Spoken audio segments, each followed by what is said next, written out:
doing back there? Singing on its way.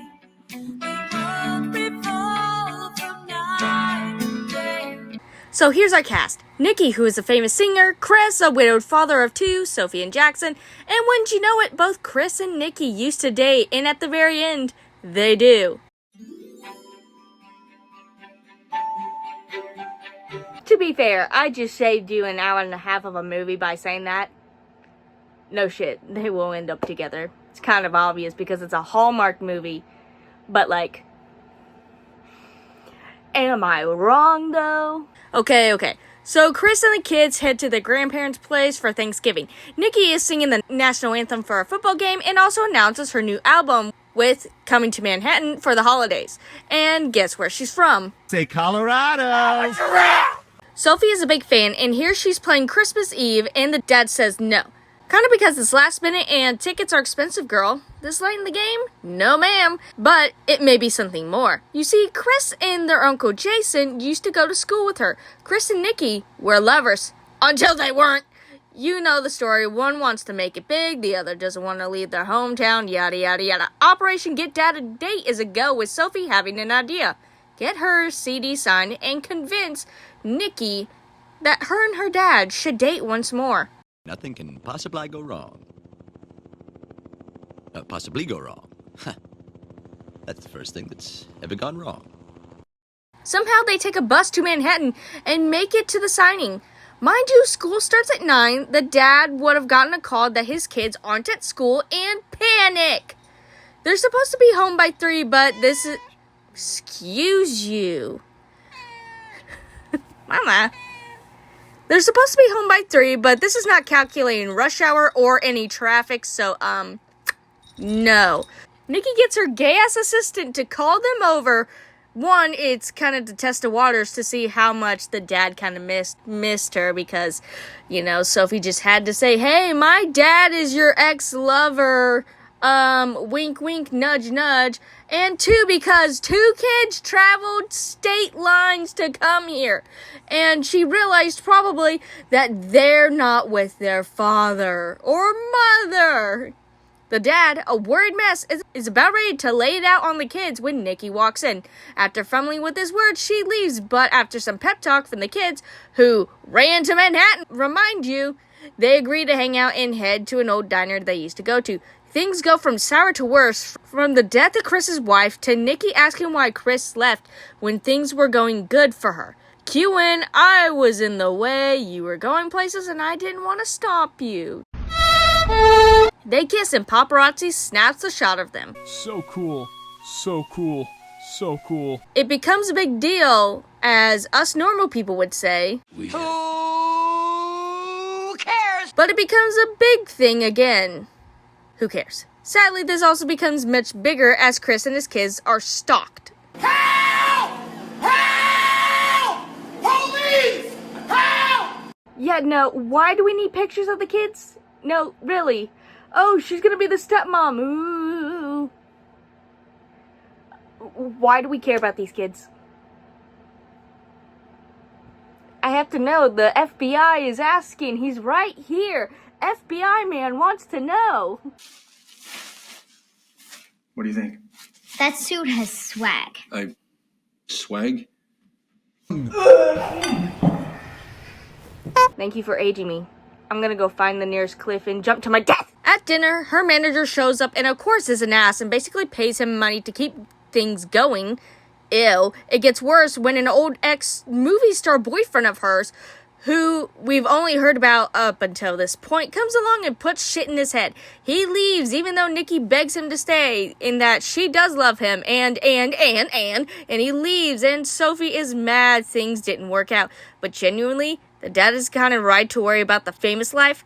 As a last-ditch effort, NIKKI comes over to drop off some concert tickets for Christmas Eve and tells Chris her true feelings. Excuse me. How about your hat and your jacket?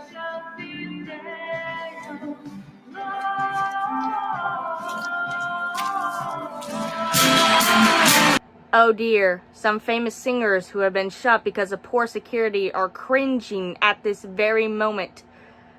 Need I say more? At at signings and backstage. Little incidents. Movie. The security is awful. We're at a stadium. I don't care if she's the least popular singer, actress, or whatever. This security is awful. Of course, they make it and all is well. Chris walks on fucking stage and confesses his love. Oh, I'm cringing. Just how? Walk backwards, my dude. How could you have managed this? Like, seriously. How could you have managed to do that? All you had to do was backwards. Walk backwards. Like, for real. You had a fake security guard hat on and everything. I know it is not that dark behind the curtain. Good. I like the talks that Chris and Sophie have. It's a genuine father-daughter talk about a tough subject, being that their mom had passed and now life's different. I like the insult Chris has with Jason, from calling him a man-child to being quite picky with his 20 lovers. Nikki's assistant is gay as hell. To be fair, he is kind of like the gay wingman too of the 2014, so a nice little stereotype for that one. Can I say I was kind of surprised when I saw they made a few original songs? Like, I was afraid that they were going to play the same overtuned song to death, but, like, they genuinely had, like, 3 or 4 songs. Mind you, they played the first song, like, a couple of times, but that's also because it was like, hey, this is her new album, so you're gonna hear it a million times. Bad. When Nikki is singing the national anthem, the green screen is clearly visible through her hair. I just thought that was kind of funny. I Hear the Bells is all you hear next to Jingle Bells, but that's because it's royalty-free and the American national anthem. They also never really say Nikki's last name, just Nikki.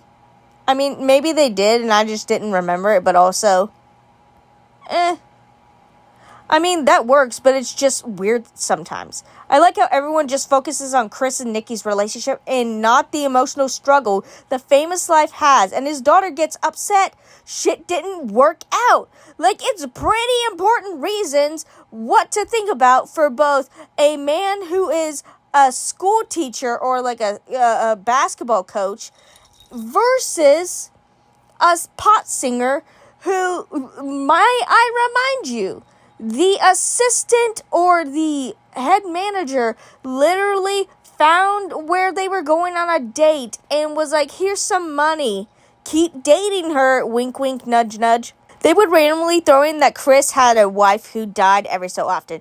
Just enough for me to be like, damn, she died so soon. Like this year type of shit. No, 5 years ago. Mind you, not an excuse, but can you stop phrasing it as so? Like, they will have genuine conversations like, would mom really like it? And look to the distance like she's right there next to them. Like as if she passed away 24 hours ago. Now, mind you, I understand, like, big milestones have probably happened. But here's the thing. All is forgotten when, oh my god, it's Superstar Nikki. Oh my god, it's Superstar Nikki. Poor Jackson is also kind of forgotten. He's just dragged along for whatever reason and is just chill with it. So now we're cool with the paparazzi having your kids' faces in the paper and your life being spilled to everyone. Every love, every fight, every little thing the record label will do to either ruin your life or make it worse. Alright, just checking. Just want to make sure. Yeah, no. I mean, internet life has its terrible perks, but like, they have your kids' faces. They follow them from the bus stop. They know where they go to school. They know where the grandparents reside. Who's to say one is not going to break in and try to find pictures and finds pictures of their mom saying it was a secret job? That happens way too often, and everyone just brushes it under the rug like it's a day at the spa.